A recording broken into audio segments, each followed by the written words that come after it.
আসসালামু আলাইকুম এভরিওয়ান। অবহেলিত সেনাবাহিনী গল্পের দ্বিতীয় পাঠ। তো চলো বেশি কথা না কইয়া গল্প শুরু করা যাক। নিধি তার দিকে তাকিয়ে চমকে গেল। সে যে ড্রেস পরে পার্টিতে গিয়েছিল সে ড্রেস নেই। নিধি বলল, তার মানে কুত্তাটা তার সাথে রাত্রে অসভ্যতামি করেছে। এই কুত্তা, তুই আমার সব কেড়ে নিলি। আমি বললাম, ম্যাম আমি আপনার কিছুই কেড়ে নিইনি। আপনি কাল রাত্রে অনেক পাগলামি করছেন। এই অবস্থায় আপনাকে একা ছেড়েও দিতে পারিনি। নিধি বলল, চুপ কর, আর কত মিথ্যা বলবি। আমাকে সারা রাত জড়িয়ে ধরেছিলি, জানি না রাতে কি করছিস। আল্লাহ, আমার সব শেষ। এই তুই কি আমার সাথে ওইসব করে ফেলেছিস? মিথ্যা বলবি না। নিধির বাচ্চামি কথাগুলো শুনে হাসি আসছে। কি বলবো ভেবে পাচ্ছি না। যতটা চালাক ভেবেছিলাম ঠিক ততটা চালাক সে নয়। নিধি বলল, কি হলো বুঝিসনি? আমার সাথে কি বাসর করছিস? মিথ্যা বলবি না একদম, তাহলে কিন্তু খুন করে ফেলবো। নিধির কথাগুলো বলতে বলতে কান্না করে দিল। কান্না করলে যে মেয়েদের এত সুন্দর লাগে তা আগে জানা ছিল না। নিধির গাল বেয়ে মুক্তার ধারার মতো জল গড়িয়ে পড়ছে। আমি কিছুটা সাহস সঞ্চয় করে বললাম, ছি ম্যাডাম, ওইসব বলবেন না। আমি আপনার সাথে কিছুই করিনি, ভয় পাবেন না। আপনি ফুলের মতো পবিত্র। আমি কথা শেষ করার আগে নিধি চড় বসিয়ে দিল। নিধি বলল, এই তুই মিথ্যা বলছিস কেন? সকালে যখন আমি ঘুম থেকে উঠি তখন দেখি তুই আমাকে জড়িয়ে ধরে আসিস। আমার সাথে ওইসব করে আমার ড্রেসও চেঞ্জ করেছিস। আমি এখনই বাবাইকে বলছি তুই আমাকে ধর্ষণ করেছিস, তোকে যেন ক্রস ফায়ার করে। আমি বললাম, ম্যাম কুল ডাউন প্লিজ, স্যারকে এসব বলবেন না, আমার চাকরি চলে যাবে। আর আমার বাড়িতে অসুস্থ মা আর ছোট বোন ছাড়া কেউই নেই, ওরা বাঁচবে না আমাকে ছাড়া। আপনি আমার কথাটা বিলিভ করেন। নিধি বলল, কি বিলিভ করব? এই যে কাল সারা রাত আমার সাথে জড়িয়ে ধরে শুয়ে থেকেও আমার সাথে বাসর করিসনি, আমার ড্রেস চেঞ্জ করেও আমার সাথে অসভ্যতামি করিসনি। তুই সত্যি আমার সব দেখে নিয়েছিস, এখন আমার বরের কি হবে? আমি বললাম, ম্যাম হ্যাঁ, রাত্রে আমি আপনাকে নয়, আপনি রাত্রে মাতাল অবস্থায় আমাকে জড়িয়ে ধরেছিলেন। আমি চলে যেতে চেয়েছিলাম, আপনি বলছেন মরে যাবেন। আর আপনার ড্রেস আমি নয়, আপনাদের বাসার কাজের মেয়েকে দিয়ে চেঞ্জ করিয়ে নাইট ড্রেস পরিয়ে দিতে বলেছি, কেননা আপনি আপনার ড্রেসে বমি করে দিয়েছিলেন। নিধি বলল, আমি বিশ্বাস করি না, তুই সব নাটক করছিস। আমি বাবাইকে সব বলছি। নিধি যখন ফোন করতে যাবে ঠিক তখনই নিধির হাতটা ধরে ফেললাম আর বললাম, ম্যাম কাজের মেয়েটাকে একটু ডাক দিয়ে শোনেন, কাল কাজের মেয়েই আপনার ড্রেস চেঞ্জ করেছে। নিধি বলল, এই ছোট লোক, তোর কি করে সাহস হয় আমাকে স্পর্শ করার? তুই আমার চোখের সামনে থেকে যাবি? তোর বাসায়ও তো তোর বোন আছে, তোর বোনের সাথে যদি কেউ এমন করে তখন তোর কেমন লাগবে? আমি যেন তোকে আমার সামনে না দেখি, দেখলে আমি তোকে কি করব নিজেও জানি না। আমি বললাম, ম্যাম আমি যা বলছি সব সত্যিই বলছি, একটা শব্দ মিথ্যা বলিনি। নিধি আমার দিকে তাকিয়ে দেখতে পেল আমার গালে গলায় লিপস্টিকের দাগ, সাথে সাথে পা থেকে স্যান্ডেল খুলে বাড়ি মারতে মারতে বলল, এই রাস্কেল, তুই আমার সাথে ওইসব করিসনি, তাহলে তোর গালে ঘাড়ে লিপস্টিকের দাগ কেন? কোনো কিছু না করলে আর গালে গলায় লিপস্টিকের দাগ থাকে? আমি বললাম, ম্যাম রাত্রে ঘুমের ঘরে আপনি ওইসব করেছেন। নিধি বলল, এই চুপ, এই মুহূর্তে আমার চোখের সামনে থেকে বের হয়ে যাবি, নয়তো আজ আমার হাতে তুই খুন হবি। অনেক্স হচ্ছে সবচেয়ে বিশ্বস্ত বুকমেকার, যা পিএইচডি এবং সিরিয়া অ্যাপের অফিসিয়াল পার্টনার। আর আপনারা তো জানেন ফিফা ওয়ার্ল্ড কাপ শুরু হয়ে গিয়েছে, আর এটাই হতে পারে সবচেয়ে বড় সুযোগ আপনার প্রিয় দলকে সমর্থন করার। এই অ্যাপসে আপনি cricket, football, tennis live match দেখতে এবং তাদের স্কোর ভবিষ্যৎবাণী করে সহজেই অর্থ উপার্জন করতে পারবেন। সেই সাথে বিএমডব্লিউ গাড়ি, আইফোন, ল্যাপটপ এবং আরও অনেক নগদ পুরস্কার জেতারও সুযোগ রয়েছে। এই অ্যাপটিতে আপনি crush crystal, under and over 21 ইত্যাদি গেম খেলে সহজেই আয় করতে পারবেন। আপনি বিকাশ, নগদ, রকেট, ব্যাংক, ক্রিপ্টো, পেপাল এবং অন্যান্য সহজ পদ্ধতির মাধ্যমে সহজেই আপনার জেতা টাকা তুলতে পারবেন। এখানে আপনি 24 ঘন্টা 7 দিন গ্রাহক সহায়তা পাবেন। তাই এখনই গুগলে অনেক সার্চ করে প্রথম ওয়েবসাইটে গিয়ে রেজিস্ট্রেশন করুন। আর হ্যাঁ, রেজিস্ট্রেশনের সময় আমার প্রোমো কোড VOTO7 ব্যবহার করে প্রথমবার ডিপোজিটে 20,000 টাকা পর্যন্ত পান। আমি রুম থেকে বের হতেই নিধি কাজের মেয়েটাকে ডাক দিল। কাজের মেয়েটাকে জিজ্ঞেস করতেই কাজের মেয়েটা বলে দিল, ম্যাম কাল রাতে আমি আপনার ড্রেস চেঞ্জ করে দিয়েছি, আপনি বমি করে দিয়েছিলেন। রাজ স্যার ডাক্তারকে ফোন করতে চেয়েছিল, আমি না করেছি, কেননা আপনি ড্রিঙ্কস করেছেন। এইসব জানাজানি হলে স্যারের মান সম্মান কোথায় যাবে? আরেকটা কথা ম্যাম, আপনি কি রাজ স্যারকে ভালোবাসেন? কাজের মেয়ের নাম সাথী। দিদি বলল, এই কি বলছিস তুই, মাথা ঠিক আছে তোর? সাথী বলল, না ম্যাডাম, কাল রাত্রে আমার সামনে রাজ স্যারকে জড়িয়ে ধরে বলেছিলেন তাকে ছাড়া বাঁচবেন না, আর সে রুম থেকে বের হলে আপনি নাকি সুইসাইড করবেন। নিধি সাথীর কথা শুনে লজ্জা পেল খানিকটা, সাথে অনেকটা রাগ লাগছে। রাগকে চেপে রেখে বলল, তুই যাবি আমার সামনে থেকে। সাথী চলে গেল। আমি ফ্রেশ হয়ে ডিউটি করছি। পিছন থেকে রফিক বলে উঠল, রাজ তোমার গাল ওভাবে লাল হয়ে আছে কেন? আমি বললাম জানি না, সকালে ঘুম থেকে উঠেই দেখি গালটা লাল হয়ে আছে, বুঝতে পারছি না কিছু। রফিক বলল, ও আচ্ছা, এবারের ঈদে বাড়িতে যাবে না? আমি বললাম জানি না, ছুটি মঞ্জুর হলে যাব, নয়তো আর যাওয়া হবে না। কতদিন থেকে মাকে দেখি না, মার ছুটকির কথা খুব মনে পড়ছে। হঠাৎ ফোনটা বেজে উঠলো। ফোনটা রিসিভ করতেই ওপাশ থেকে আশা বলল, ভাইয়া জানো আজ আমি রোজা রেখেছি। আমি বললাম তাই বুঝি, কেন রোজা রাখছিস আমার ছুটকি? এখন তো আর রমজান মাস না। আশা বলল, ভাইয়া পরশুদিন তোমাকে নিয়ে দুঃস্বপ্ন দেখেছি, আম্মুও নাকি দেখেছে। আম্মুও রোজা রেখেছে, আমাকে অনেক বারণ করেছে, তবুও রেখেছি। ছোটদের কথা নাকি আল্লাহ তাআলা শোনে, তাই রোজা রেখেছি। নামাজ পড়ে বলেছি, আল্লাহ যেন আমার ভাইকে হেফাজত করে। তুমি কেমন আছো ভাইয়া? আশার কথা শুনে দু চোখ বেয়ে পানি গড়িয়ে পড়ছে। চোখের পানি বাদ মানছে না, কথা বলতে পারছি না, গলা আড়ষ্ট হয়ে আসছে। কাপা কাপা গলায় বললাম, হ্যাঁ ছুটকি, আমি ভালো আছি, তুই কেমন আছিস? আশা বলল, ভাইয়া তুমি কাঁদছো তাই না?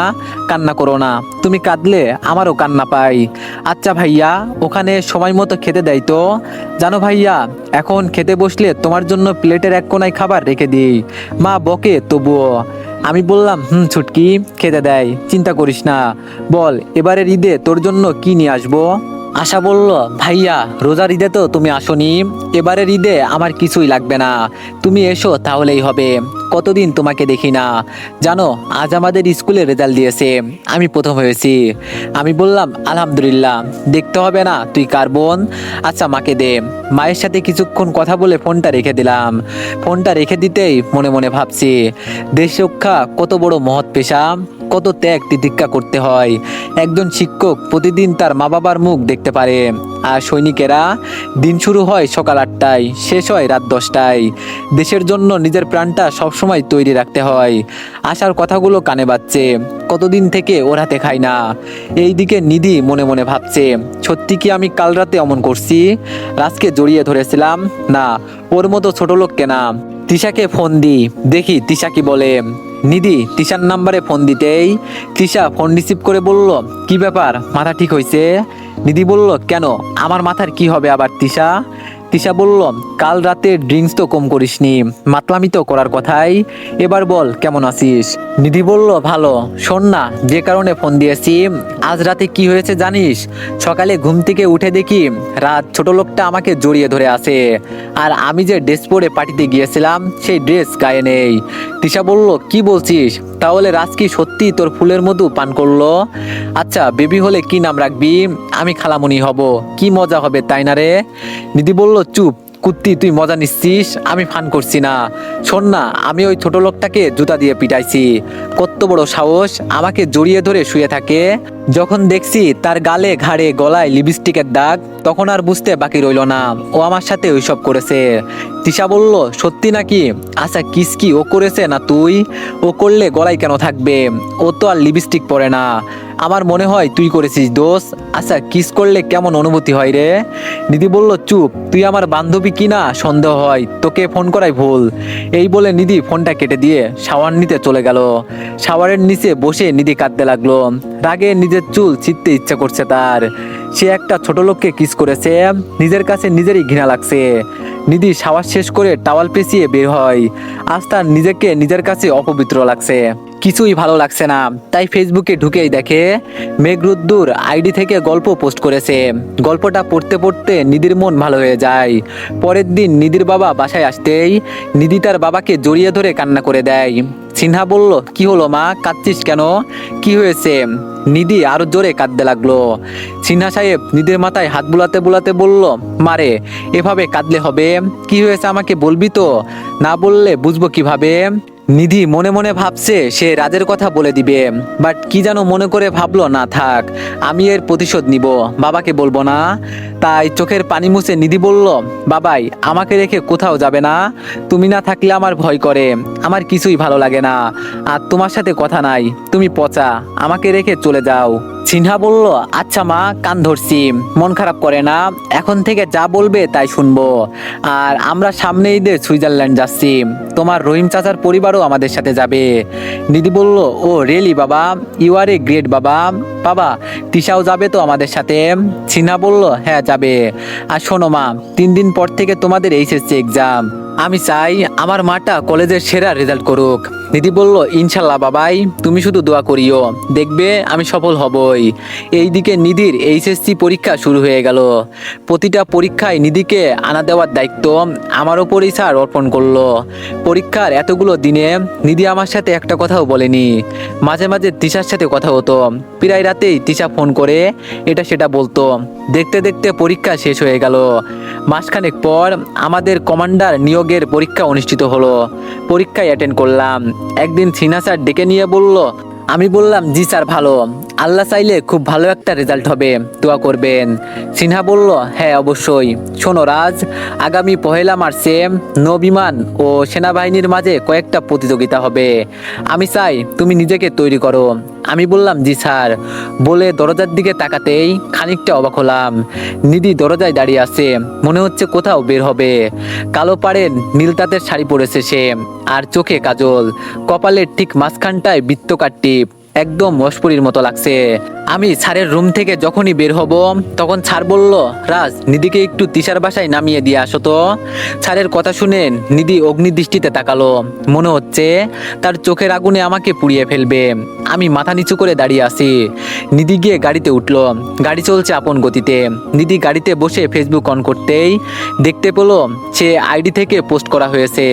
সত্যি মেয়েদের নীল শাড়িতে যতটা সুন্দর লাগে, কালো টিপে ঠিক ততটাই মায়াবী লাগে। নিধি মুচকে হাসে। সত্যি কি তাকে সুন্দর লাগে? একটা মানুষের অনুভূতির সাথে কিভাবে তার অনুভূতি মিলে যায়। আমি বললাম, ম্যাম নামেন, তিশা ম্যামের বাসায় এসে পড়েছি। নিধি আমার কথা শুনে অনেকটা চমকে যায়। ফোনের উপর থেকে চোখ সরিয়ে দেখে সত্যি এসে গেছে। নিধি বলল, এই ছোট লোক, শোন, তুই বাসার ভিতরে গিফট দিয়েই বাসা থেকে বের হয়ে যাবি। আমি বললাম, জি ম্যাডাম, আপনি যান। নিধির পিছন পিছন গিফট নিয়ে বাসায় ঢুকলাম। বাসাটা খুব সুন্দর করে সাজানো। সাজানো হবেই না কেন? তারিন জান্নাত তিশা, কমিশনারের একমাত্র মেয়ে। কমিশনারের সবকিছু তার মেয়ের জন্যই। আমি গিফট ভিতরে রেখেই বের হয়ে গেলাম। গাড়িতে বসে বাসায় কথা বলছিলাম মার সাথে। হঠাৎ গাড়ির সামনে চোখ যেতেই চমকে উঠলাম। তিশা এখানে, তার না বার্থডে? বাইরে কি করে? মেয়েটাকে সত্যি আজ অপরূপ লাগছে। তিশা ম্যাম এসে গাড়ির দরজা খুলে বলল, আপনি এখানে? আপনাকে না বলেছিলাম আমার জন্মদিনে থাকতে? চলেন ভিতরে চলেন। আমি বললাম, ম্যাম, আপনাদের মতো বড় লোকের পার্টিতে আমাকে মানায় না, আমি গেলে পরিবেশটা নষ্ট হতে পারে। তিশা বলল, আপনি কিন্তু আমাকে রাগাচ্ছেন। জানেন আপনার জন্য আমি বাসার বাইরে এসেছি, হয়তো সবাই খুঁজছে, প্লিজ চলেন। আর হ্যাঁ, আপনি আমার বড় হবেন, সো ম্যাম নয়, আমাকে নাম ধরে বা তুমি করে ডাকবেন। এক প্রকার জোর করেই তিশা তার পার্টিতে নিয়ে গেল। নিধি আমাকে দেখে দাঁত কটমট করতে লাগলো। সে পাচ্ছে না আমাকে কিছু বলতে, না পারছে সইতে। আমি বসে আছি। হঠাৎ কয়েকটা ছেলে আসলো। দেখে মনে হচ্ছে খুব নামি দামি। নিধি গিয়ে তাদের মাঝে একজনকে জড়িয়ে ধরে বলল, দোষ রকি, তুই আইসিস? আজ কিন্তু আমাদের সবাইকে অনেক গান শোনাতে হবে। ছেলেটা বলল, আচ্ছা, আমার জান পাখি বলেছে। এছাড়া কমিশনার স্যারের রিকোয়েস্টে পারফর্ম করতে এসেছি। কেক কাটা শেষে ছেলেটা গান গাচ্ছে, সবাই বসে আছে। আমার কাছে ইতিমতো টর্চার মনে হচ্ছে। বাংলা গানগুলোকে ইতিমতো ধর্ষণ করে দিয়েছে। আর পারলাম না শুনতে, তাই যখনই উঠে এসে পড়বো এমন সময় নিধি রকির হাত থেকে মাইক্রোফোনটা নিয়ে বলল, এখন আপনাদের সামনে গান পরিবেশন করবে রাজ। তাকে গান পরিবেশন করার জন্য অনুরোধ জ্ঞাপন করা হলো। নিধির এমন কথা শুনে চমকে গেলাম।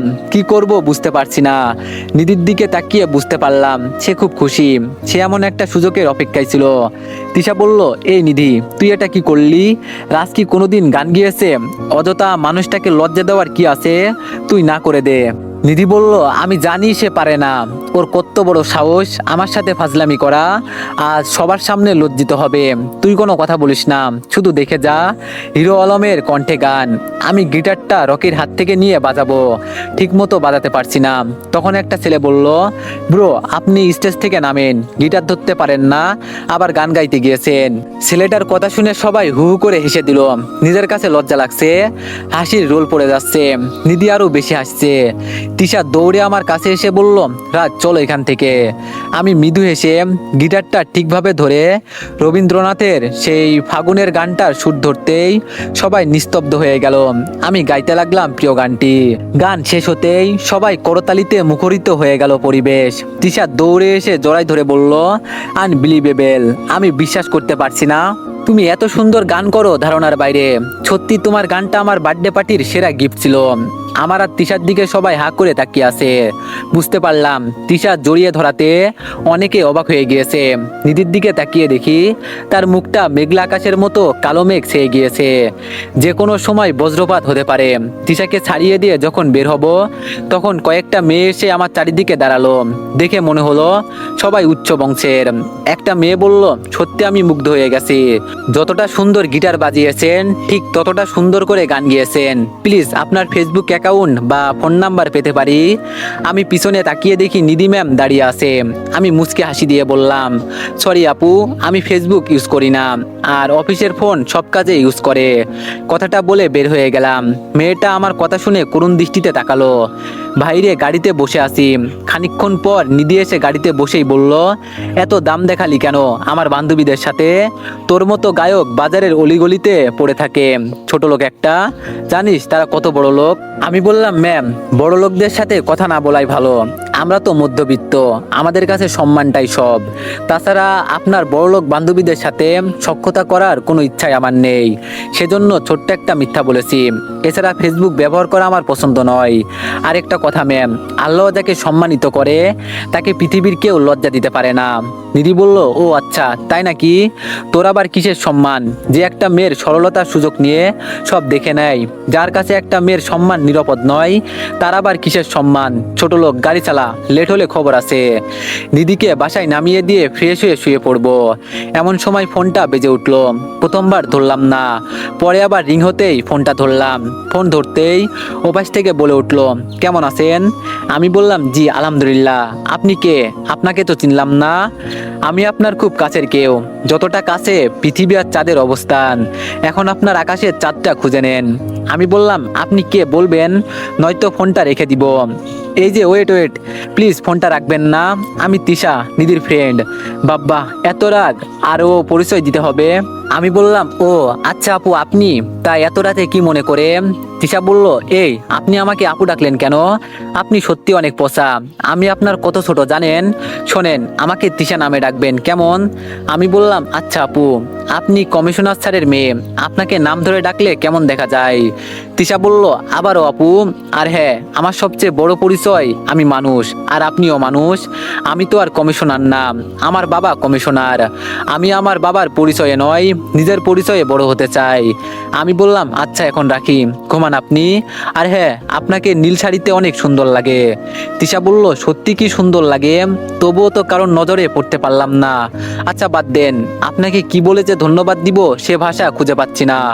আমার জন্মদিনের সেরা গিফট ছিল আপনার গানটা। আমি মুগ্ধ হয়ে গেছি। আপনার গানের প্রতিটা চরণ আমার মর্মে আঘাত করেছে। আমি বললাম, আচ্ছা এত প্রশংসার যোগ্য আমি না, এবার ঘুমান আর আমাকেও ঘুমাতে দেন, কাল সকালে ডিউটি আছে। তিশা বলল, ঠিক আছে ঘুমান। আচ্ছা আপনি এমন কেন, কিছু বোঝেন না? আমি কথা না বাড়িয়ে ফোনটা কেটে দিয়ে ঘুমিয়ে পড়লাম। এইদিকে নিধির ঘুম আসছে না। যাকে অপমান করার জন্য সবার সামনে গান বলতে দিল, ভাবছে যাকে জীবনে গিটার ধরতেই দেখেনি সে কি করে এত সুন্দর গান করবে। অথচ তাকে লজ্জা দিতে গিয়ে সে নিজেই লজ্জায় পড়ে যায়। রাগে নিজের চুল নিজেরই ছিঁড়তে ইচ্ছে করছে তার। যে করেই হোক ছোট লোকটাকে শাস্তি দিতেই হবে। এইসব ভাবতে ভাবতে নিধি ঘুমের রাজ্যে হারিয়ে গেল।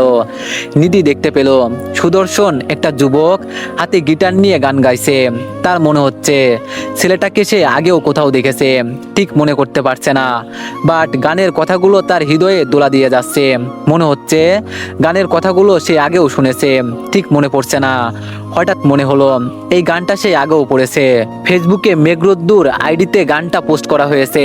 তার মানে তার কল্পনার রাজপুত্র তার সামনেই দাঁড়িয়ে। নিধি একটু সামনে এগিয়ে বলল, কে তুমি? একটু পিছনে ফিরে তাকাও, তোমাকে এক পলক দুই নয়নে দেখি। ছেলেটা বলল, কিছু কিছু মানুষ দৃষ্টির আড়ালে থাকাই শ্রেয়। তাদের কাছে গেলে আকাশের শুভ্র মেঘগুলো যে আপনার জীবনে কালো মেঘের রূপ ধারণ করবে, একসময় সেটা কষ্টের জল হয়ে আপনার দু চোখ বেয়ে মাটিতে গড়িয়ে পড়বে। নিধি বলল, আমি সেই বৃষ্টিতে স্নান করতে চাই। আমাকে কি তোমার ভালোবাসার বৃষ্টিতে স্নান করানো যাবে না? ছেলেটা বলল, পৃথিবীতে সব জিনিস ছোঁয়া যায় না, কিছু জিনিস ছুলে তা দুঃখে পরিণত হয়, তেমনি সকল ভালোবাসা পূর্ণতা পায় না। নিধি বলল, কেন পূর্ণতা পাবে না?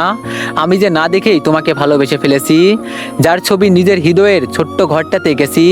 প্লিজ একটাবার তোমাকে দেখা দিয়ে ধন্য করো আমায়। ছেলেটা বলল, না দেখাই ভালো। পৃথিবীতে সবকিছু দেখতে হয় না, ছুতে হয় না এক জীবনে সবকিছু। আপনি বরং আমাকে ভুলে যান। দিদি বলল, না, আমি সত্যি তোমাকে বড্ড বেশি ভালোবাসি। বলো তুমি কে? কেন নিজেকে আড়াল করে রেখেছো? ছেলেটা বলল, সব থেকেও যার কিছুই নাই, একটা কথাই শূন্য সে। শূন্যের কোঠায় শুধু যাবতীয় দীর্ঘশ্বাস। তোমরা সেই শূন্য দেখেই নাম দাও শূন্যতা। আমি বলি নিঃস্ব, আমি বলি একা। সেই শূন্যতার নাম আমি দিই আমি, যে শূন্য আর পূর্ণতা পেতে চায় না। ছেলেটার কাব্যিক কথা শুনে নিধির চোখ ছলছল করে উঠল। কান্না বিরোধিত কণ্ঠে নিধি বলল, জানো, ছাই রঙের হাসিতে আমার আকাশি রঙের দুঃখ লুকায়। ওই আকাশটাই যেন একা আমার দুঃখগুলো আড়াল করে রেখেছে রাত ভরে। তাই দুঃখের নামে জুড়ে দিয়ে আকাশি রং ছুকে আমার হাসির ভেতর তোমার প্রিয় রঙকে রাখি। আমি সুখ বলতে এখন তোমায় বুঝি, ভালোবাসার নামকরণে থাকবে আমার তুমি। হঠাৎ টেবিলের উপর থেকে কিছু একটা পড়ার শব্দে নিধির ঘুম ভেঙে যায়। চোখ মেলে তাকাতেই দেখে একটা বিড়াল দৌড়ে যাচ্ছে। ফ্লোরে চায়ের কাপটা পড়ে আছে। এখনো সে গিটার বাজানো বালকটাকে খুঁজছে। তার মনেই হচ্ছে না সে স্বপ্ন দেখছে। মনে হচ্ছে ছেলেটা এখনো তার সামনে বসে আছে। রুমের চারিদিকে সে ছেলেটাকে হন্যে খুঁজে বেড়াচ্ছে, কিন্তু কোথাও পাচ্ছে না। ঠিক তখনই কলিং বেলটা বেজে উঠল। নিধি দরজা খুলে রাজকে দেখতে পেল। নিধি বলল, এই ছোট লোক, সাত সকালে আমাকে কেন ডাকতে আসছিস? আমি নিধির দিকে তাকাতেই চমকে গেলাম। ম্যাম উন্না পড়েনি, তাই আমি ঘরে বাইরের দিকে তাকালাম। নিধি বলল, এই কিসের জন্য আসছিস? আর ওভাবে পিছনে আমার দিকে বাইরে তাকিয়ে কি দেখছিস অসভ্য? আমি বললাম, ম্যাম আপনার উন্না ঠিক করেন। আর সরি, জানতাম না আপনার উন্না ঠিক নাই। জানলে কলিং বেল নক করতাম না। নিধি তার দিকে তাকিয়ে চমকে গেল। তার উন্না বিছানায়। নিজের দিকে তাকিয়ে একটা চিৎকার দিল। আমি সাথে সাথে কান ধরে ফেললাম। নিধি দৌড়ে গিয়ে উন্নাটা পরে নিল। উন্নাটা পরেই বলল, এই অসভ্য, তুই জানতিস সকালে মেয়েদের উন্না ঠিক থাকে না। সেই সুযোগ নিতেই তুই দরজায় নক করেছিস। আর তোর চোখ এত খারাপ কেন? আমি তো বুঝতে পারলাম না আমার বুকে ওন্না নেই। তুই কেমনে খেয়াল করলি? তুই ওই দিকে তাকাইছিস। বাবা, ও বাবা, কোথায় তুমি? কথাটা অর্ধেক বলার আগেই দিদি ম্যামের মুখটা হাত দিয়ে চেপে ধরে বললাম, ম্যাম প্লিজ স্যারকে ডাকবেন না। স্যার নিজেই আমাকে আপনার কাছে পাঠিয়েছে। স্যার এইসব শুনলে কষ্ট পাবেন। প্লিজ স্যারকে ডাকবেন না, আপনার সম্মানহানি হবে। স্যারকে না ডেকে যে শাস্তি দিবেন সে শাস্তি মাথা পেতে নিব। কথাগুলো বলে নিধির মুখ থেকে হাত ছড়িয়ে নিতেই নিধি আমার গালে ঠাস ঠাস করে চর বসিয়ে দিয়ে বলতে লাগলো, এই কুত্তা, তোর কি করে সাহস হয় আমাকে টাচ করার? তুই সত্যি একটা কালপিট। আমার সামনে 50 বার কান ধরে উঠবি আর বসবি, এটা তোর শাস্তি। আমি বললাম, ম্যাম এটা না করলে হয় না? নিধি বলল, হবে না কেন হবে? তোর কিছুই করতে হবে না। বাবাকে ডাক দিচ্ছি, ওয়েট। বাবা, ও বাবা। আমি বললাম, ম্যাম আমি কান ধরে উঠবস করছি, তবুও স্যারকে ডাক দিবেন না? নিধি বলল, এই তো গুড বয়, এখন বস আর বলবি কোনোদিন এভাবে আমার রুমে আসবি? তো এভরিওয়ান, নেক্সট পার্টের জন্য সবাই একটু বেশি বেশি লাইক আর একটা করে কমেন্ট করে দিয়েন। ধন্যবাদ।